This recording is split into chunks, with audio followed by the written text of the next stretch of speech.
Bench Opinions. Three idiots with amateur analysis.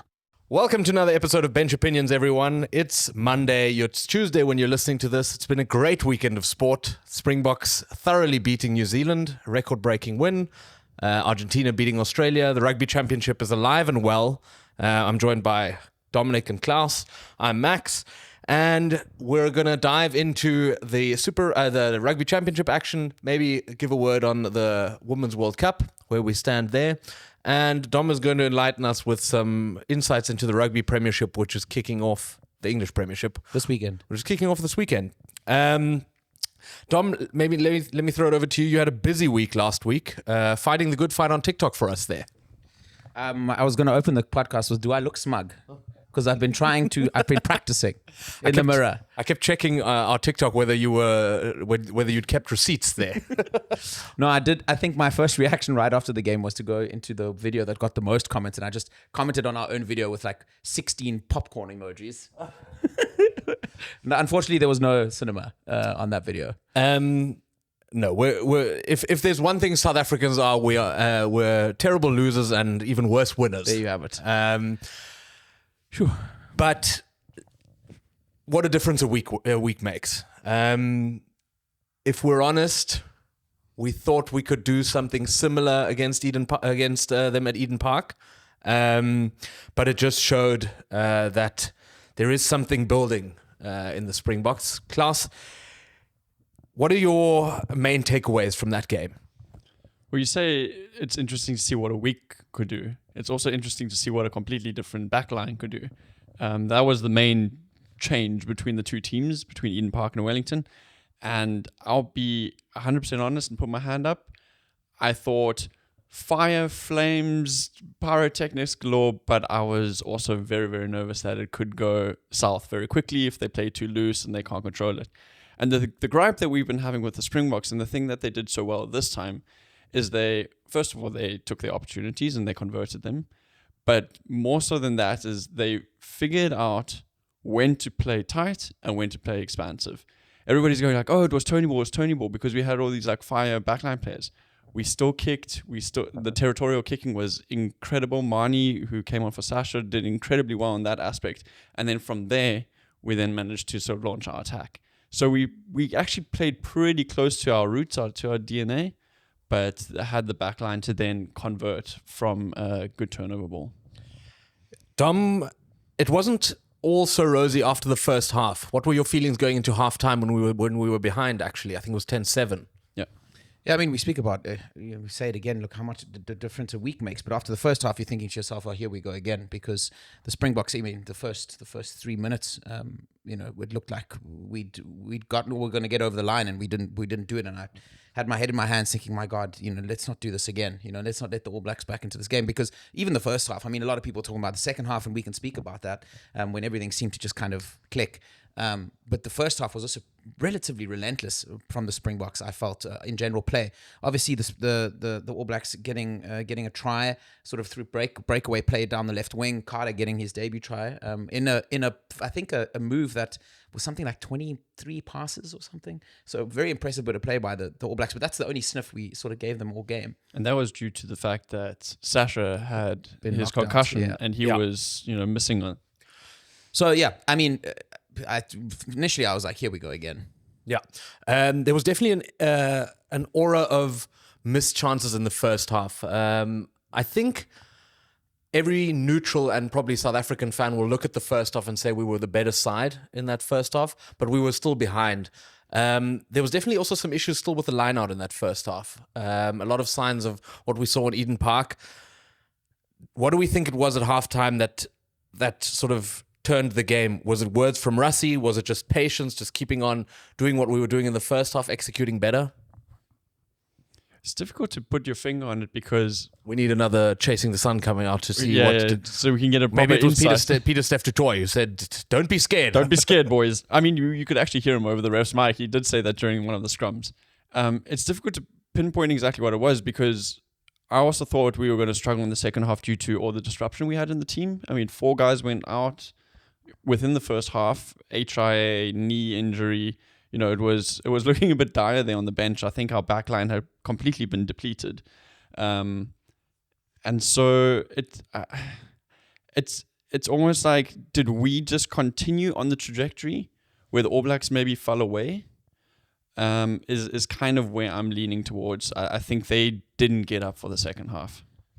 Well, I mean, I think a good tactic would have just been a massive picture of Tupuvai's face, because I think his antics continued after that last game at Eden Park, and a lot of people giving him a lot of shit about it. And I think It seems to be his character, though. I don't think he does it. I think it's literally just he's got a little bit of what's that British kid, that English kid who's Pollock. He's got a little bit of just that face that just makes you want to. I think the problem for him, though, is that it's not really becoming of an All Black. I think particularly the purists kind of, and it's not something you associate with the All Blacks before, because the All Blacks have always had their rugby as the front runner for doing all the talking. So anyway, we digress, but I definitely he's copping a lot of flack, and I think it was easy for him to swallow that flack after Eden Park's victory, and we can get into what perspective this result puts on maybe the Eden Park game as a whole. But I think the All Blacks, it's always difficult to, when you have such a perfect half of rugby by the Springboks, I'm always torn between how bad were the All Blacks, or not feeling sorry for them, but always thinking like, what side in the world, when the penny drops like that for a team, the way it did for South Africa, when everything kind of just seemed to work out, what team's going to stop that? You know, and so it is a difficult question to answer. But I think the All Blacks, the bigger picture is the All Blacks are in a bit of turmoil, and I think it was in moments like that second half where you're starting to really see the cracks that an Eden Park victory, I believe, papered over, to be honest. Well, I mean, I think we're going to get into each team individually, performances, maybe also the coaching staff, what they did, what they didn't do.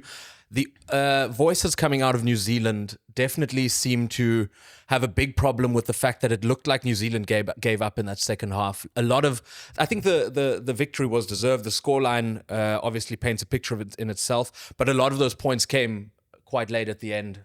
We were going to beat them by, let's say, 15 to 19 points, and then turned into 33 very quickly at the end. It's not something you see or that you know of New Zealand rugby, is the sense of giving up, which I think they have a big problem with currently, which is what seemed to happen at the end. I mean, listen, I'm not going to stop. What's his name? Razor? No, it's on number 12 there who came on. Damien Williamson. Andre Esterhuizen. I'm not going to stop him 5 meters out. No. But it didn't look like there was much defense going into that into the last two tries there. We spoke about Scott Robertson 2 weeks ago, saying going into the Eden Park game, whether he'd be under the cosh if he lost that game. He won that game, albeit, I would say, unconvincingly. Now he's really gotten a drubbing, and everyone in New Zealand sort of is back on the sort of side of where are we going, what are we doing? What does he need to do in these last two games to not be under pressure? I think one of the problems with the All Blacks is they tend to field the same team week in, week out. Especially after Eden Park, they kind of go, well, this worked for us this week, so bar injuries that we have to replace, let's just continue with the same old. And I think that's where they got found out a bit. I think the Springboks were able to learn from their systems that they employed during the Eden Park game, and then were able to exploit them. Whereas South Africa, in stark contrast, brought on this whole new backline, and I think that's what really put them under pressure. And I think that's where you also felt like them give up, because they just didn't have an answer anymore. They didn't really know how to defend this new thing that they hadn't seen yet. Well, while we give the backline a lot of credit, the pack did its job just as it was supposed to. You know, in the all the set pieces went really well for us.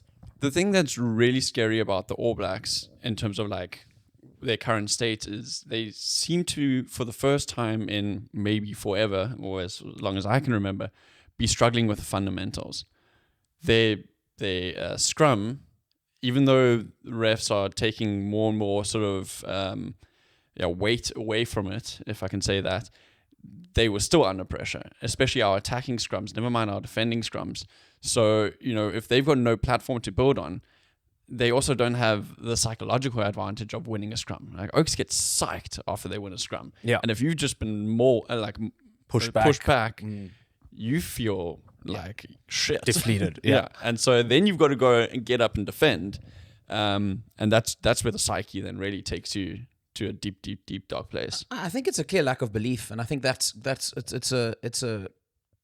it's something that can be seen from the coaching staff almost through to the players, I think, for the All Blacks. But how do we go from one week where they've won, there's confidence, to another where there's a complete lack of belief? I've been banging on this drum all week, particularly maybe not so much in the podcast as I have privately and off air. Is I genuinely believe that All Blacks, that result that they got at Eden Park, has papered over major cracks in the All Blacks. I don't think they were. Maybe this is my green tinted glasses, but I firmly believe that South Africa had that game in their hands, and we never ever would speak about losing at Eden Park for that margin in the past and going, it was all out in our own hands. You go to Eden Park, the All Blacks dictate play. You go to New Zealand, historically, the All Blacks dictate play. And when we have won games, it's often been the smash and grab effect. I think back to Ricky January tripping over the top and getting a last minute try to beat them, etc., etc. I do think there are bigger fundamental issues here with the way they're playing rugby. And I think there's a lack of belief.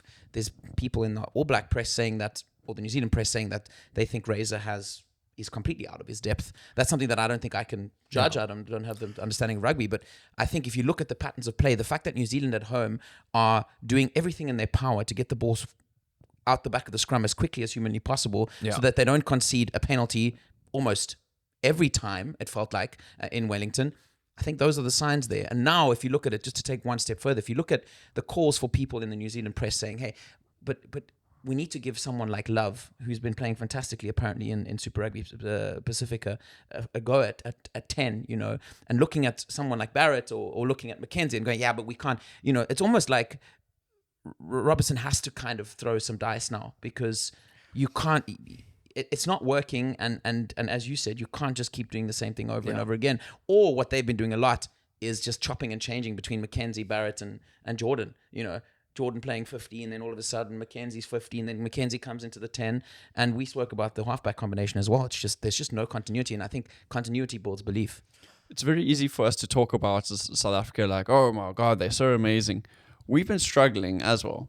And yes, we had an amazing performance now on the weekend, but as Dominic alluded to, the week the before that, we really struggled. Couldn't capitalize on any of our opportunities. We couldn't catch a ball half the time.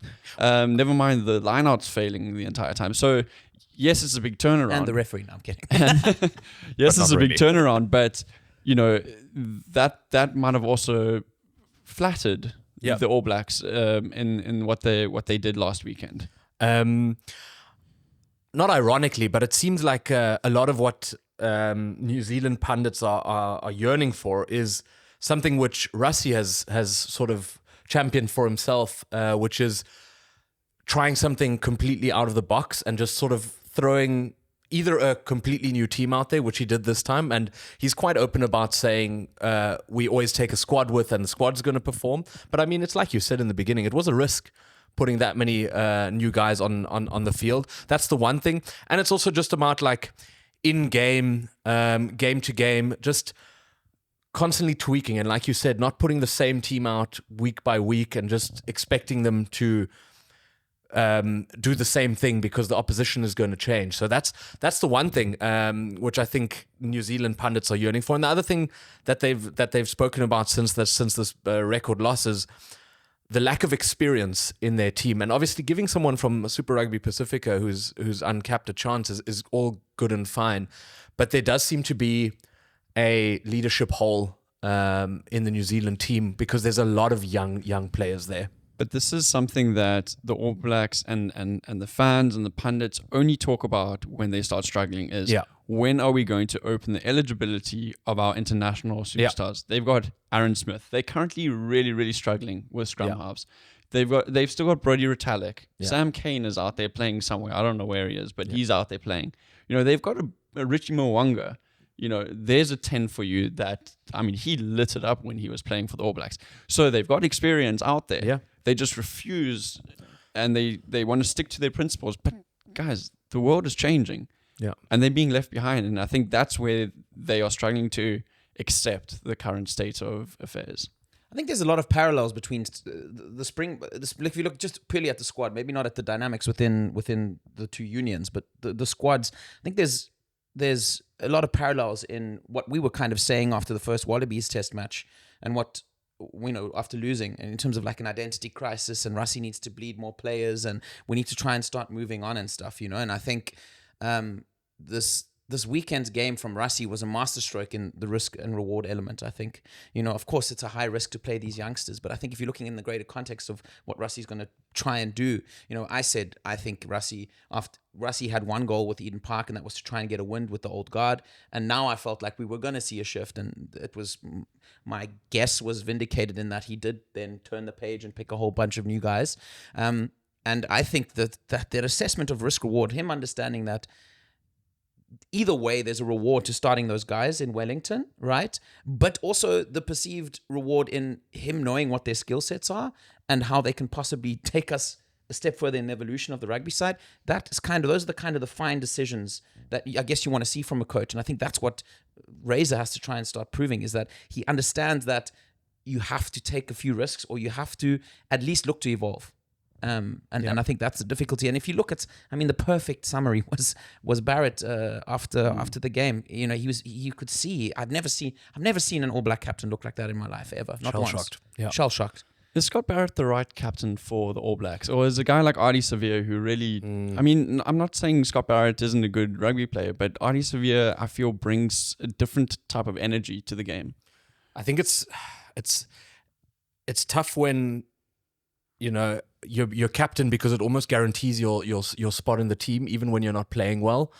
But then at the same time, if you're not playing well, it's harder to play yourself back into the form because you have the added weight of captaincy on your shoulders. So it's almost like a catch-22. Ardie Savea is, I think, miles ahead of anyone in that All Blacks team currently, just by, I think, his stature and how he plays. He will be in the leadership team, though, Sure. So it's I guess the question that we asked recently about Jesse Creel captaining when Sia's on the pitch is, who's really, what do the All Blacks need right now? What is the voice that they need? Do they need someone quiet and calm who just sort of gets them in a huddle and says, boys, just relax, we're going to do this? Or do you need someone who's leading by example and firing them up in a huddle? And I would lie if I say I knew enough about the ins and outs of how the All Blacks function right now. I know that there's some murmurs about whether Scott is always the best lock, one of the best two locks in New Zealand at that point. And then it's tough. Yeah. Now I've lost my train of thought. Sorry, I want to pick that up. Now because we were speaking about performances and captaincy, let's talk about Sia. Let's talk about Sia's performance, and let's talk about what that meant for the side. My summaries, and I saw so many people after the game speaking about Sia's not a world-class player, but after this game, really, they're All Black fans, albeit. And they kind of they first said he's not a world-class player, but, and then gave him his flowers for the performance that clearly was world-class. But we have to just call a spade a spade. He was phenomenal. Yeah, he was absolutely phenomenal. Yeah. The team seemed different. We ticked to a different rhythm. It was unbelievable. And I think anyone questioning Sia's ability, hopefully has been shut. Not all of them, clearly, but hopefully have been shut up. And I think we are a better side.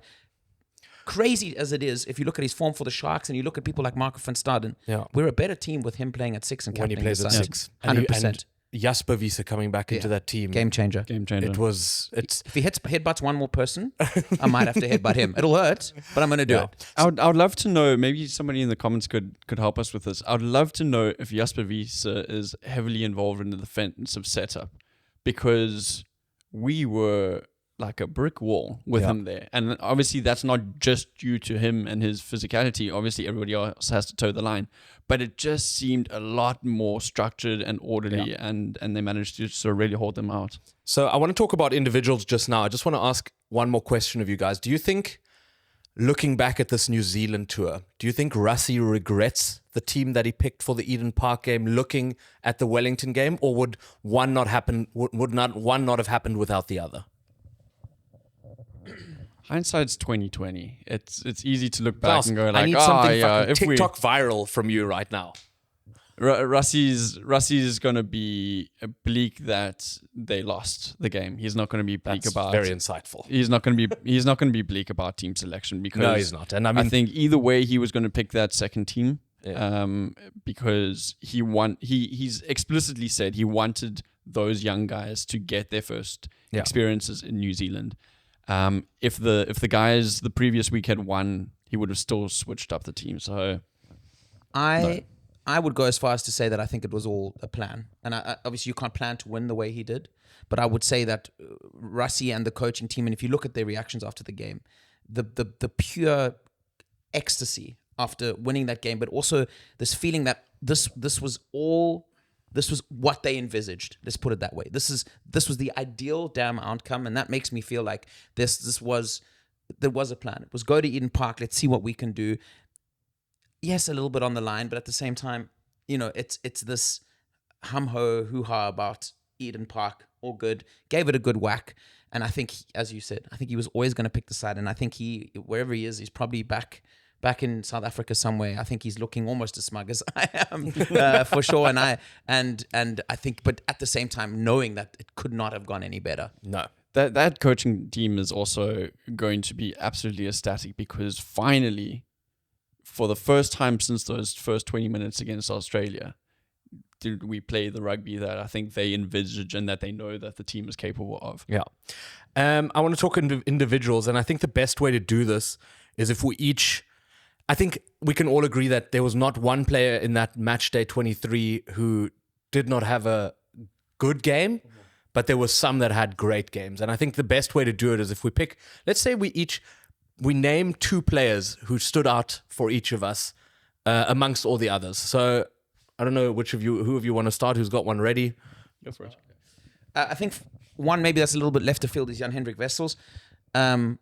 First of all, just because of his ability to fulfill 2 roles in the front row, and not 2 prop roles, but being able to play at hooker and play at prop, which is incredible.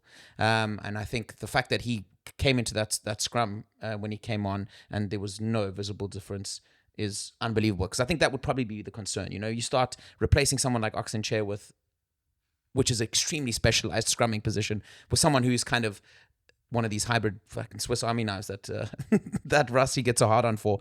There is maybe a bit of concern but there was no noticeable difference. Yeah. And I think his profile as a front rower also is something that maybe we don't have at the moment. Someone who's a little bit more agile, someone who's a bit quicker, who's a bit more athletic. And I think if you partner that up with the big boys like your Vukolo and Thomas du Toit on the other side, I think someone said this week he's almost like having another flank because of his physical profile, which is fantastic. So I'll call him out. And then I think for me, someone who maybe everyone loves and wants to perform well, but maybe he's just sometimes in the shadow, he's used as one of these bomb squad members, is Ergies Neyman. I think he had to come in much earlier than they would have predicted because of Lut's injury, which is a pity as well. I hope Lut can get back to fitness pretty quickly. He's had a tough time with things of late. But for him to come on and like, you can also see there's such a leadership, there's such a presence. Yeah. Every time there's a scuffle, he's in the thick of it, which, and I always feel like with him, and that's maybe something that we were scared about with Eben maybe 10 years ago, Eben was always in the thick of it, but you were just thinking he was just on the brink of getting a red card. Whereas Ergies seems to be someone who's a massive presence, but relatively in control, I think, of what he's doing. So that presence and that his ability as well, his soft skills. Yeah. We saw him score a try. He should have had 2 to be. We knocked it on, but could have had 2. So I think those of them stand out for me. I think just maybe someone a little bit outside of the what might come. I think with Ergies also, that's the ideal player you want in your pack when you play that kind of rugby in the back line. When he came on, Klaus and I both said, listen, you couldn't imagine anyone better with the type of rugby we were playing, just because he matches with the skills that the backs have. So I don't know if he's better off the bench or if he's a good starter, but it's what a player to have regardless of when he comes on. Yeah. I'm also going to go for somebody I think most would consider left of field. I'm going to go for Canan Moodie. I think a lot of people will look at the game and think, he had a bit of a quiet one. But if you just watch him on the field, he is chasing every single ball, might knock it on, but he's disrupting it, making sure that the All Blacks couldn't call a mark. He was phenomenal under the high ball. Maybe not as good as Ethan Hooker was. I mean, he was incredible as well, especially on essentially debut. But I think Caden Moody's work rate and also him playing at 13, I think that's his position. He also hit some of those boys very hard in defense as well, which is something that I think the biggest question marks when you're taking the step up to Test rugby is, can you do that role? And you're going to make a lot of tackles at 13. And he definitely showed his own, Another guy from the forwards, welcome back, Jasper Wiese. Yeah, yes. He has been sorely missed, and I think only now seeing him play again, can you appreciate the man for how good he is. There was definitely a man who was very eager to come back. And prove himself. Yeah. My goodness, barnstorming runs with the ball in hand and very big in defense. Yeah. And like you said, changed how Sia could play. And I think Peter Steff just goes about his business regardless. But Sia, I think, gets unlocked when he has a number 8 like that doing the job that he did. It's funny that you mentioned Peter Steff, because Peter Steff for me is a player who is so phenomenal that he had a great game. And it's almost like, oh, okay, well, that's kind of standard for him. You can kind of like, you don't get as excited because it's just expected. He set unbelievable standards for himself. Yeah. It's the same with one of our wingers, but I'm not going to say it because I think you might want to. No, Cheslin's not one of mine. Okay, but Cheslin needs an honorable mention because that guy looked like he pulled his hammy, and then he scored an intercept try, and it's like unreal. Two of mine are from the back line. I'm going to say Ethan Hooker, just because what a debut for the young man. And, in the first half and maybe in the first 50 minutes or so, he just did his job. They were focusing more on Cheslin's side, the South Africans in attack, and he did his job in defense. And when he got the ball, he never got that much space.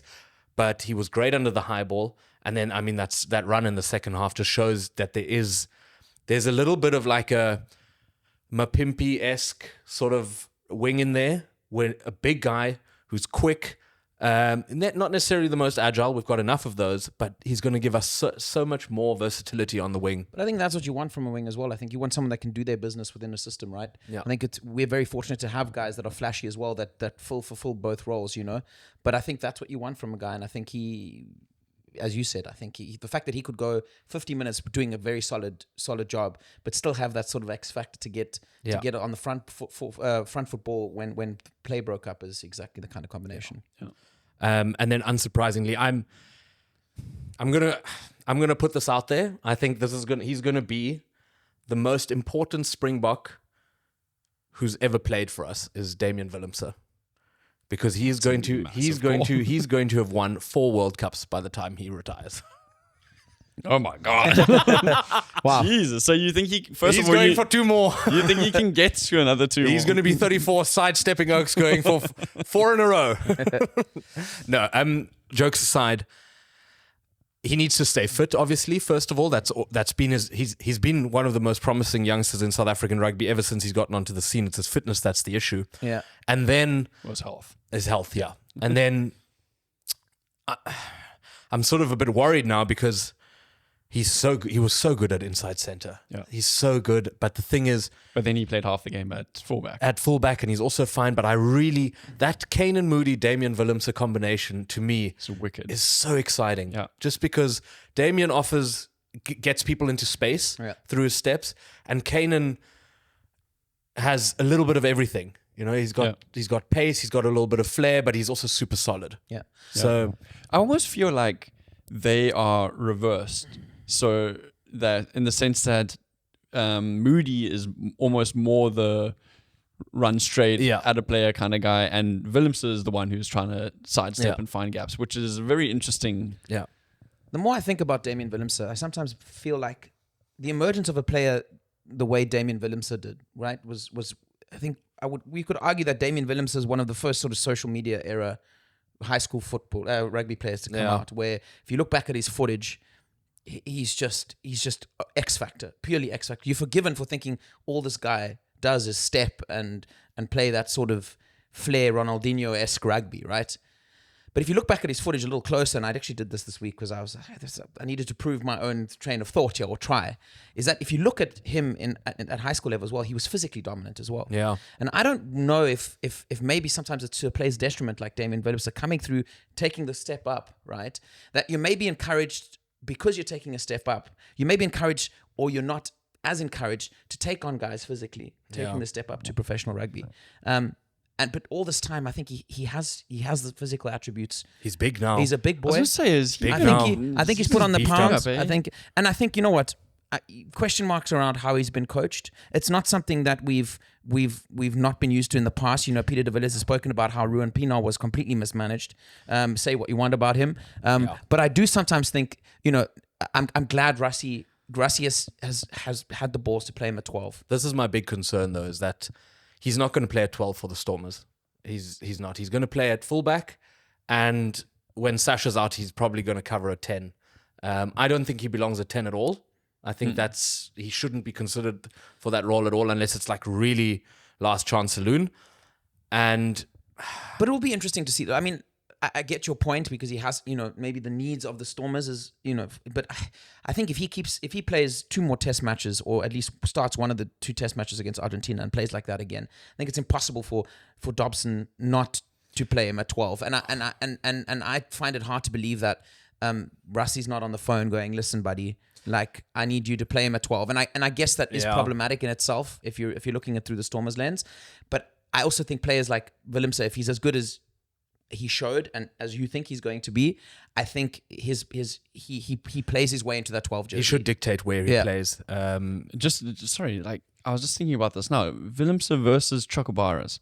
That's going to be a matchup. Yeah, that's going to be big.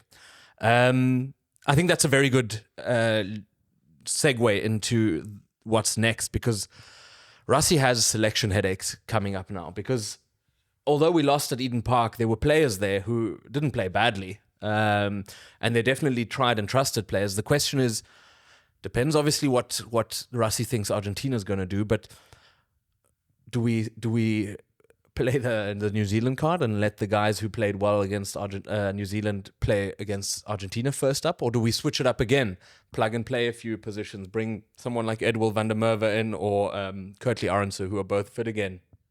Does Damien de Allende return?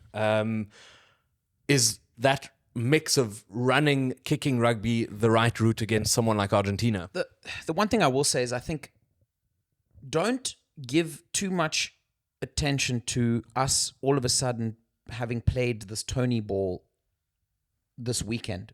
I'm more of a thinking, we played similar rugby, but the players that were in those positions had skill sets that go beyond what a De Allende and Creel offer you, for example. That's my view of it, as well as Fassi operates in a way that is way more conducive to the Tony ball that we've all spoken about. So that's my first thing, is yes, there was obviously shifts, and the way the execution kind of played out, it seemed like we were playing this brand new DNA of rugby. But I do think there's a lot of elements of you know, the pegs and the holes were different. That's kind of my first thing. So that's my first thing. My second thing is, I think also easy to get ahead of ourselves. We've just beaten the All Blacks with a record score. I think a bit of healthy apprehension, though, is very important, because these boys are all wet behind the ears. I think even Willemse at 12 is wet behind the ears. You know, they've gone out there, they've done some good things, and I think healthy apprehension in the sense that we also have to be prepared that then we might field exactly the same team and it might not click immediately. And because of that, I think Rassie will take the road of trying to give these guys as many minutes as possible, because the more they fail or the more they struggle and have to learn how to adapt at test match level, the healthier it's going to be in the long run, I would think. We've got a couple of injuries that need to be replaced anyway, so you'll be able to bring the likes of a Kurtley Arendse back because Cheslin probably needs a break after. I mean, he's played a lot of minutes first and foremost, and second of all, it was an HIA, right? They say it was an HIA, but it looked like he got hit in the abdomen. Yeah, I thought he got winded. The New Zealand commentators definitely didn't like that, because they were like, there was no head contact there. Great tackle though, eh? Fucking hell. Yeah. Gave you a little bit of Owen Farrell vibes there. Yeah, shame. The no arms club. Yeah. Sorry. So you got to look at like your guys that you would be able to bring on. Obviously, we'll be bringing on Willie Leroux for Fassi. Hopefully not. I don't know. Who do we bring on at fullback then? Well, that's. Or do they move Willemse to the back? I heard. I don't know who I heard. I heard South African commentator talk about our lack of depth at fullback. Actually, if Willie is now properly phased out. And they were talking about having to bring Kieran Horn in Kieran Horn. because he plays so well for the Lions, and it's time to give him the shot, just at least for cover. Yeah. Because he is. If you're not going to stopgap the back there the whole time, then he's the only natural selection there. But I mean, if you're looking at the greater impact of this performance, it is monumental because you've got two things you can do now with way more ease than when we were coming out of that Eden Park game. You would have ever thought. So you can manage some of the older boys. I think a lot of the guys, you look at Eben getting a rest. I think Eben can get to the next World Cup and he can be a vital player, but I think you have to be realistic and you have to manage minutes. But you also, at the same time, can't be managing players at the risk of digressing as a team.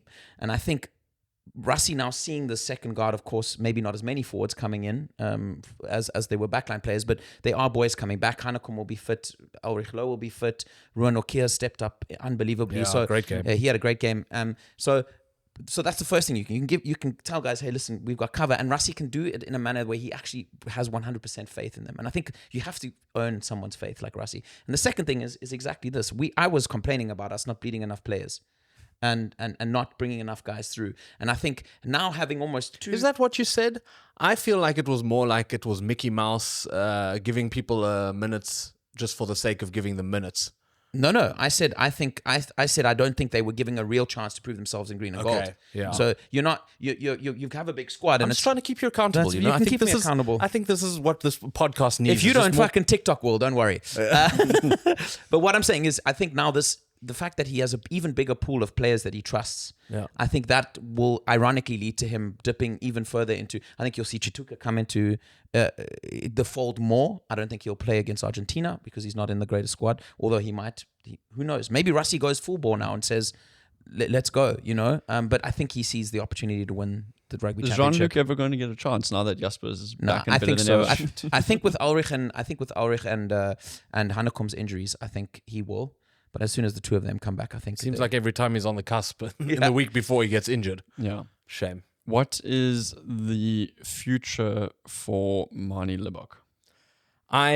So Manie coming on for Sasha, I thought was the perfect cover because when you've got front football, Manie is amazing. When he's got a little bit of time, he can make some great decisions.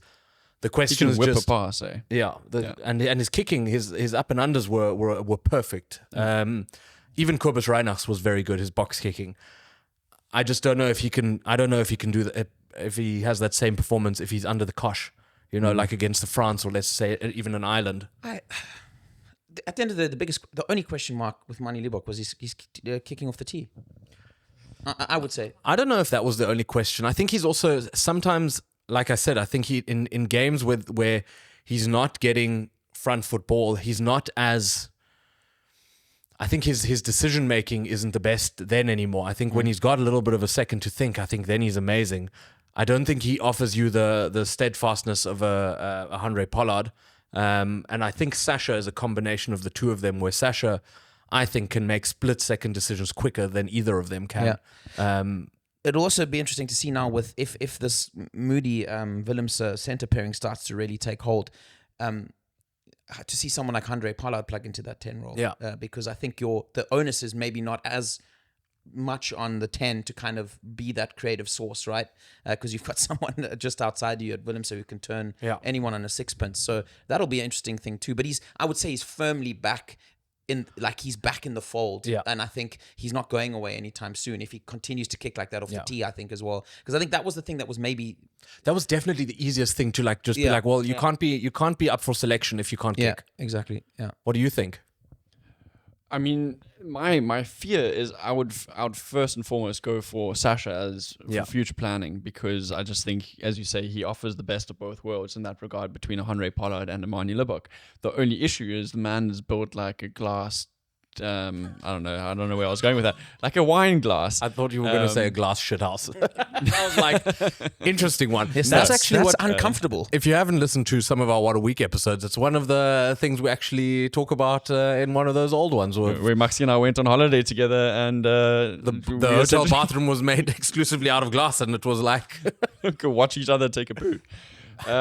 Anyway, we digress. So that's Sasha, yeah. So that's Sasha, right? No offense. and I really, really, really hope that he does not go down the same route as Patrick Lambie. And is this Is like Patrick his full name? I thought it was just called Pat. Like Pat Simcox. Like Postman Pat. no, maybe it's just Paddy. Yeah. Yeah. No, But you know what I mean. Fully with you. Yeah. Yeah. I mean, I personally think he's 10 times the player Pat Lambie ever was. Sorry to all our Sharks fans out there. I'm completely with you. Let's just all. I think if we have 3 competitive fly-offs who are all playing really well, that's the best place South African rugby can be at for the next 2 years leading up to the World Cup. Because then, whoever you take, it's going to be fine. It just And also Sasha also offers the flexibility of playing at 15. It's not ideal. Yeah. I think that's another And thing. 12. And 12. And that checks also boxes there. And then you have Andre can play at 12. and you have the ability to kind of, and I think that's maybe something where Mani's a little bit behind. Goodness, the two you of know them what as we well. haven't touched on is thank God it was a 5-3 split on that bench. Yeah, true. Yeah. That could have gone very wrong. But that makes that second half even more impressive. Yeah. Because the amount of disruption there to that side, and yet they just grew into the game. I think that nails that on, yeah. Anything else on New Zealand, South Africa? I would just like to say, because we said it so often about Australia, we need a good New Zealand in World Rugby. So we hope you can really get back on the horse. That's rough. By the way, just because everyone said I was... It's just a joke. No, it's not. It's just a joke. By the way, also because all the fans said when we win, we don't talk about the referee. I do want to talk about the referee. Yeah, it briefly. was great. It's weird how when you lose by 36 points, like the referee doesn't matter. 33 points. 33 points. No, I'm being facetious. What I think that very cool to see a Georgian referee. I like that in a big game like that, ballsy by World Rugby. I think in the first 20 minutes you noticed a bit of nerves with him.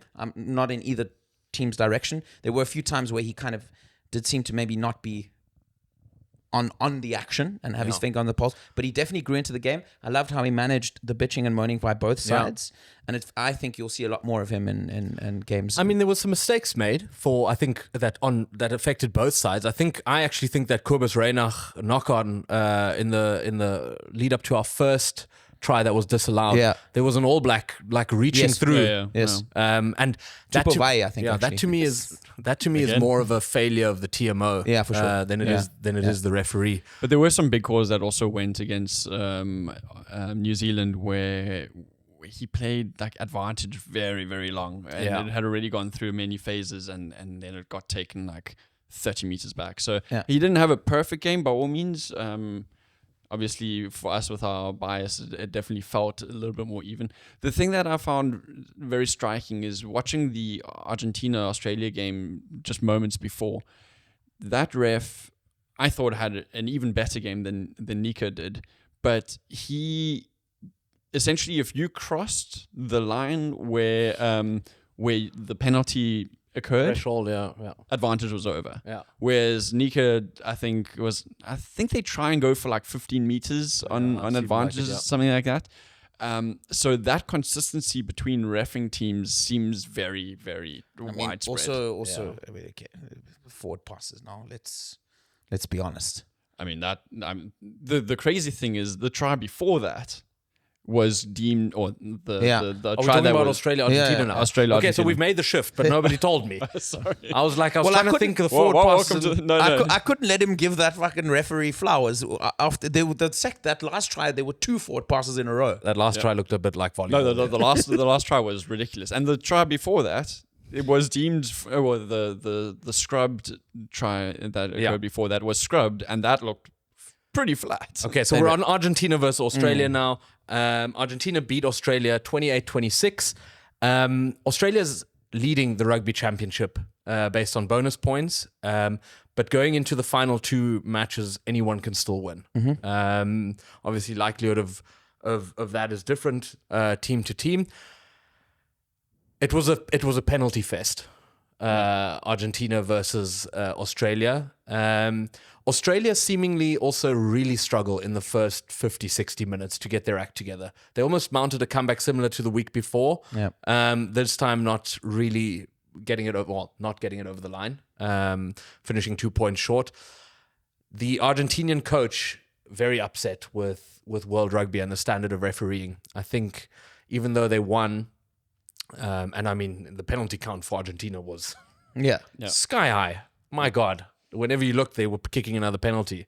And they're lucky they didn't get more. There was a couple of times where they were up in the line, standing up and blocking potential passes, and that didn't get refed. But I think to him, I think he felt hard done by from the week before. And in his mind, even though they won, that last try, which I think for all intents and purposes, that last pass did look forward and seemingly went completely unchecked. If that sways the game again, and they go for a drop goal or they kick a penalty and they lose, and Argentina lose by 1 point, it's all for nothing, And I don't know what the future for rugby refereeing is, because they are protected. Sometimes I think rightly so, because the public can be super unconstructive. Yeah, I think the thing that's particularly upsetting about this situation is like a forward pass. There's no interpretation. Like a forward pass. I think the problem with the forward pass is, okay, so one, it's camera angles. Two, it's like, I always thought that the way it leaves the hand is what's important. But then sometimes I'm looking at it and they're like, it's going backwards out the hands, and I'm saying, bloody hell, that looks fucking forward to me. Yeah, I wonder if you could do some sort of automated forward pass situation like they do in football for offsides or something like that. But I think this is what we were, even though we rage baited a bunch of New Zealanders into blaming the ref for the defeat at Eden Park.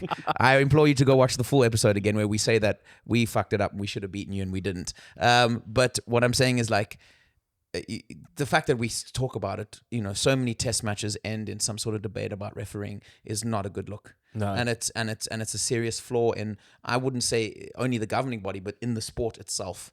Because I think you're undermining, and also, like, even if I think about trying to explain rugby rules to people, I mean, that's not the fault of World Rugby because it is a complex sport. Yeah. But if you add to that there's this weird celebration of interpretation. Like, let's go speak to the referee before the game and he'll tell us how he's going to interpret the rules. Yeah. For me, that seems a bit silly, to be honest. I think obviously there is interpretation because people are moving parts, his bodies, but the celebration of, I wonder how he's going to interpret scrums today, seems like you're just making something that could be a little bit simpler way more complicated. And I don't know how I also don't know how it serves the game of rugby. I think we need about 7 referees on the pitch there.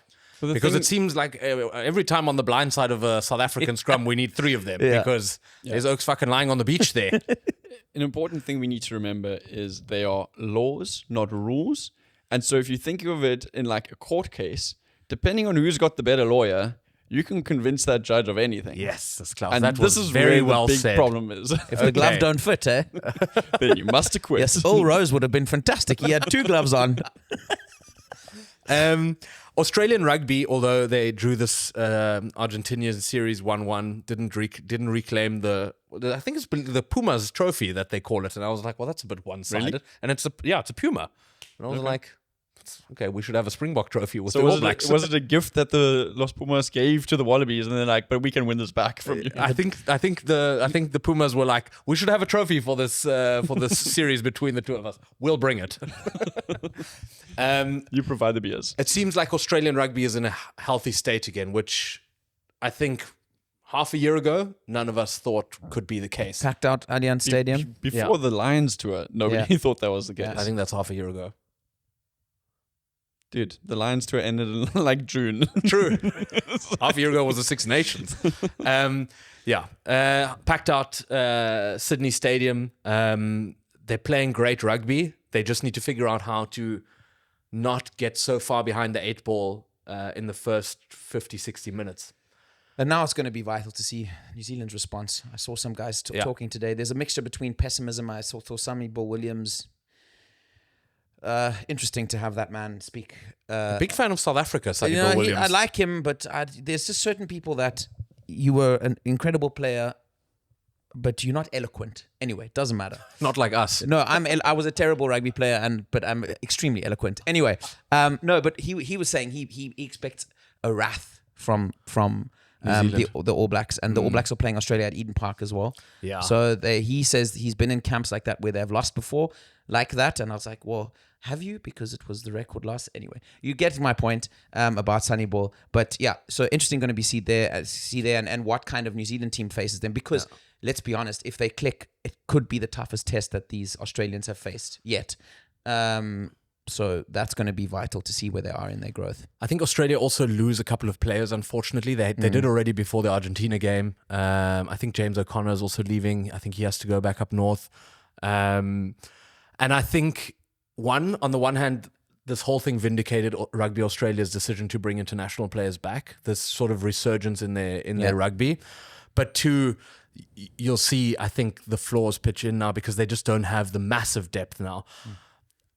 I honestly think it's going to be 1-1 again between Australia and New Zealand. I don't know if they can beat them at Eden Park because I think now I don't think New Zealand needs to play well at Eden Park anymore. There's just this sort of like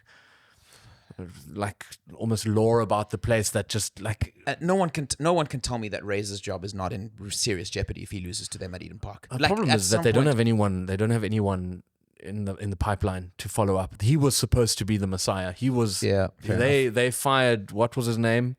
Ian Foster. Fozzie. Like 6 months before the World Cup, they were like, okay, you're out. Yeah. Razor's in, and then everyone got really excited, and it's not worked out well. I wonder if that is also. It seems like all other countries are opening up their borders and saying, listen, we need our rugby players to play internationally because they also learn different games out there, and it's actually of a benefit to us. But also, you got to consider the fact that you send your boys outwards to Europe or to Japan, whatnot. They finance all of their training, all of their fitness, all of their medical, and then you bring them back to play in the All Blacks jerseys. It's a great deal in that sense. But what the New Zealanders are worried about, and rightly so, because they're geographically so isolated, is that they then just get completely depleted of all of their superstars, and that the product at home becomes less entertaining for people to come out and watch. There's a bit of a I understand Curry Cup scenario there. Yeah. I think just quickly dipping back into them, they obviously just need to set some stipulations of how many games you've had to play in Super Rugby, how many you've had to play for the All Blacks before you can move overseas and still be eligible to play. The issue is, unfortunately, as the game becomes more global, I think your ability to kind of set the tone, you either have to go with the times, or you have to, and I think prioritizing there becomes difficult, and I think that's what you're seeing now. But I think eventually the global game, World Rugby announced now that they're pumping $250 million into the game in the United States alone. To try and help grow the game there ahead of the World Cup that's coming up there.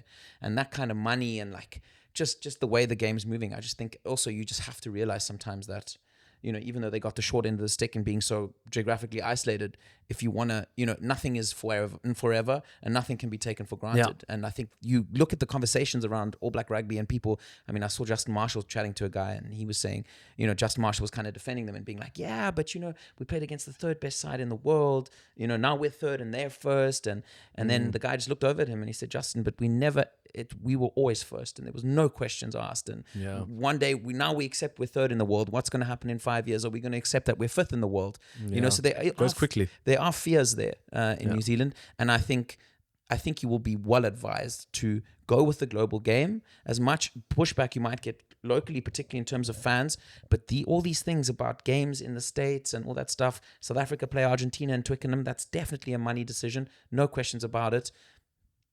That's the way this game is moving, I think. Yeah, we've drifted back to New Zealand. Maybe just what do we think? I think I didn't hear your opinions on what you think Australia can do against New Zealand in the last two games. It's a difficult one because we have seen how New Zealand can bounce back after a big loss. They really get themselves psyched up. So I think they will win the first one, and I think Australia will then have the exact same thing that we had, and it's like, oh shit, we need to prove ourselves as well, so they will win the second one. So I 100% agree with you. Tom? Yeah, I think Australia lose some players, that's for sure, and I think but they've shown what they can do without Skelton, for example. So they I think they're going to start learning how to adapt better and better. But if you look at that centre pairing, Sueli was a monster on the weekend again, and he's only going to get better. And I think Jorgensen's only going to get better, and Liner's only going to get better, and all these guys, the fullback that was Wright. but Wright's injured. The other fullback that then, replaced him had a fantastic game. Also scored a try. Yeah. So I mean, his name's irrelevant right now, but Trying to think. Okay. yeah, but I think people mustn't. I don't think Australia have done with their development. That's what I'm trying to say, and I think that's why it'll be close with New Zealand for sure. And I think they'll. I don't see them beating the All Blacks at Eden Park. Right. 1-1? 1-1, yeah. Juan. That it for the Rugby Championship I think so. for this week? I think we can dive into predictions for Argentina once the squads are out. and Yeah, everything. we've got a week's break now. Yeah. Next week, but if we're lucky, Russie will have announced the squads again. Otherwise, we'll just blindly pick our own team, which always seems to go well. It's going to be a tough one, that to pick. My God. Let's talk about the Women's World Cup. Quarterfinals are done. France are through, England are through, Canada through, and All Blacks. All Blacks are through. Black France Ferns, sorry. winning a nail biter. I don't know if you saw that. No. They were the center from France bit one of the players. Was it Australia? I thought it was the Scots, eh? The no. Who did? Ireland? The France beat the Irish. French Yes. beat the Irish. Yeah, it was Yeah. England beat the Scots. Took a yeah. nice chomp out of one Yeah. of the French players. Took a nice chomp out of one of the Irish players, a la Suarez. But she's now been banned for 12 weeks. Some people calling for the French team to be banned from the. I was like, oh, you guys are fucking crazy. I mean, this is. For one person. Yeah. Anyway, it's. I know England are miles ahead, but it seems like with the 4 teams that are left, this is now where the real competition begins. Some really good rugby on show there. I think obviously as South Africans, we're going to tilt our caps again to the it's a pity that they don't have their own name, the Springbok women. I saw you shared a really nice reel, which is really emotional, and it's a great sign of what's to come. Is that they're not only inspiring young girls with their performance, they're inspiring all young Any South rugby Africans. lovers, yeah. Yeah, I think. Look, also Swayze the Brain came out after the game, and I feel like his temperament and the way he speaks about that team is so aligned to kind of the things that Rassie says, and they just have this way of understanding the bigger picture and being able to understand like how holistically this team developing and moving forward will develop the women's game in South Africa, and I think rugby in general. And I think he spoke about how like this is now a movement that's been unleashed in South Africa that you're not going to hold up. And I think maybe there's some sort of whispers there, or he knows something that we don't about the professional league finally coming to the women's game in South Africa and stuff. And I think that'll be, and I think in 4 years' time, you're looking at South Africa being in that top 5-6 sides in the world for women's rugby. I've been chatting to a camera operator that I work with, and she's currently sort of the videographer for the Black Ferns. Right. Has been traveling with them throughout the World Cup. And I'd spoken to her and I said, you must be really excited. The Black Ferns are playing really well and they've got a legit shot at, taking the trophy home. And she was like, yeah, but we were playing, the Springbok ladies this weekend. I was like, yeah, I know, I'm very excited about it. And she says, I wish they could win, because she says everybody that's like involved with World Rugby and with the World Cup currently is just so in awe of their story and their persona and Swayze and the way he speaks. And Listen, don't patronize us, this lady. We're not out there for any charity Also, prizes. I hope this lady I hope there's more than I hope there's 15 videographers, so they can't find who the mole is. I really doubt that. Klaus, do not give away the source. They're going to fire this lady. Our 5 The fans are not going to. whistleblower. She's rooting for the opposition here. Yeah. That didn't I mean, work. she's English, so she's not even. Oh, my she's not even goodness. from New Okay. Zealand, so it's a lot more complex. Let me just double check. It's New Zealand playing Canada. It's England playing France. I think the New Zealand-Canada game is going to be a really good one because Canada are really good. Yeah. I think New Zealand will squeeze that one. And I think it'll be an England-New Zealand final, which I believe is par for the course. Yes, that was the prediction. The prediction was one of the two of them, but with England being a healthy amount ahead. Yeah. It's been a great World Cup, though.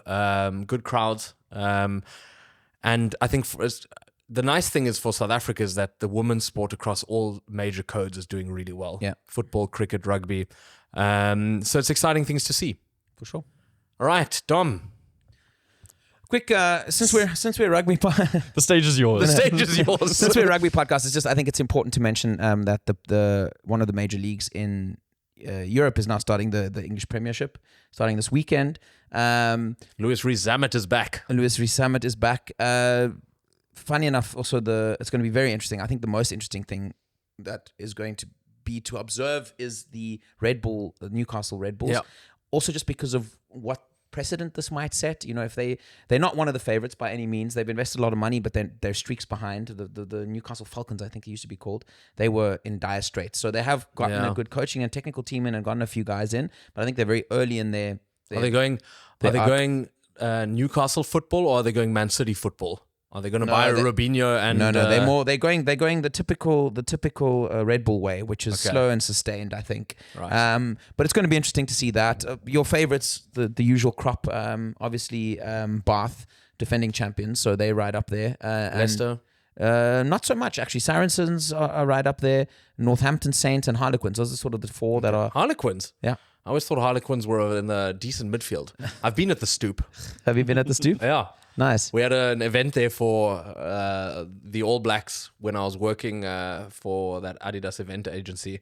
And one of the Adidas interns printed, I think, 100 shirts for all the kids who joined, and it said The Scoop on it. The Scoop instead of the Stoop. And he'd had a massive bender the night before, and he slept in like the security hut at the stadium, and woke up, and I was like, dude, I think there's a spelling mistake on these shirts, and he went, what? And I was like, too late, buddy. Jammer om van jou kak te hoor. Lekker. You should have just handed everybody an ice cream and made a joke on it. No, if I can put a little bit of a sticky tape on each one, and I drew a T on it. Oh my No, I God. didn't. I was like, dude. You have to order all these kids new shirts. Good God, yeah. Anyway, so the Newcastle Red Bulls did play Harlequins over the weekend in a early English Cup. They have a cup as well game, and actually beat Harlequins, but they beat a understrength young Harlequins team. So that was quite a big fanfare. Big support for the side in Newcastle as well. Yeah. I think with them only having one football team, I think there's a huge part of the city I think it's the right kind of environment. I think they're also very proud Geordies. Yeah. So they expect big things. So let's see. But my money's on Bath and Finn Russell again to do it. Are we going as far as saying we need to be, in order to be a serious rugby podcast, we have to get into the English Premiership, or are we just saying, let them play? Let them play. And we'll keep an eye on some of the South African. There we go. performances as That's well, the right of course. answer. Yeah. Right, I think that's it. That's all I've got. Oh, one last thing actually. URC is not very far off. Big news today. Jacques Nienaber's extending his contract at Leinster, which a couple of weeks ago we would have been, I think, more sad than we possibly are now because we were really worried about the Springbok defense. But I think maybe Jacques was like, okay, I don't think they need me. And he's extended. So he's definitely not coming back because they signed a contract through the end of 2027. So, yeah. Yeah. I think lastly, just a little bit of a sad note, but for Bevan Fontaine, who former Springbok and Cheetahs player, I believe. Rest in peace, who passed away. But not to end on such a sad note. No rugby this weekend. Like, comment, subscribe. No. That's also quite sad. Yeah. Nobody's subscribing. People must subscribe. Yes, please. Thanks for listening. If you haven't seen any of the previous episodes, please feel free to have a look at those. If you would like to get involved with some banter, head to our TikTok. Tom's very capable of responding to all the hate we get there. Yeah. And other than that, we hope you have a lovely week, and we'll see you again next week. Bye-bye. Bye.